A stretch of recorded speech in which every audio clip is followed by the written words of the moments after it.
छान मस्त असे हे सॉफ्ट भिजून गेलेले आहेत. आता आपण यातलं पाणी काढून घेणार आहोत. पाणी काढूया. मस्त असं आपण हे पाणी काढून घेतलेलं आहे. गॅसवर कुकर ठेवलेला आहे. त्यामध्ये आपण आता तेल घालूया. 1 चमचा तेल घातलं आहे. तेल गरम झालं आहे. त्यामध्ये आता आपण जिरं घालणार आहोत. 2 मोठे कांदे आहेत, ते बारीक चिरून घेतले आहेत, ते घालूया. कांदे छान भाजून घ्यायचे आहेत. कढीपत्ता घालूया. 1 शिमला मिरची आहे, ती घालूया. लसूण आहे, 1 मोठा लसूण घेतला आहे, तो बारीक चिरून घेतला आहे, तोही आपल्याला परतून घ्यायचा आहे. 1 हिरवी मिरची, 4 लवंग, 4 विलायची, दालचिनीचा तुकडा, 1 चक्रफूल, 4-5 लवंग, तेजपान, यामध्ये 1 बटाटा आणि फ्लावर हेही परतून घ्यायचं आहे. 1 टमाटा आहे बारीक चिरलेला. आलं लसूण पेस्ट आहे, ती घालूया. 1 चमचा तूप घालूया. धना पावडर, हळद, मिरची पावडर, मसाला आणि बिर्याणी मसाला घेतला आहे, तो आपण यामध्ये घालून घेणार आहोत. परतूया.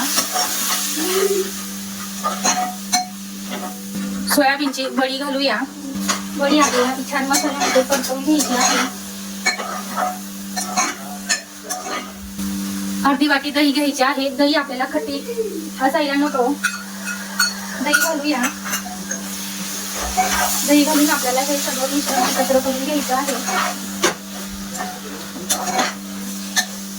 यामध्ये पाणी घालूया.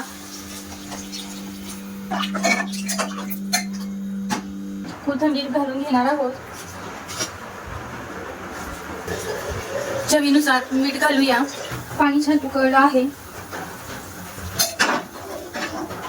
यामध्ये अगोदर राईस धुवून ठेवले होते.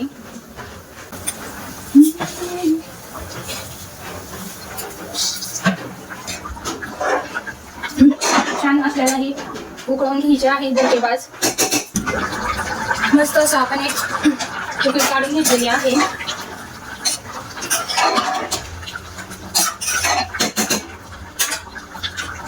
आता आपण झाकण लावून घेणार आहोत.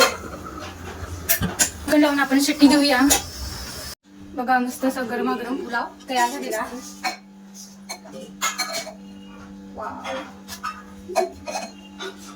प्लेटमध्ये काढूया.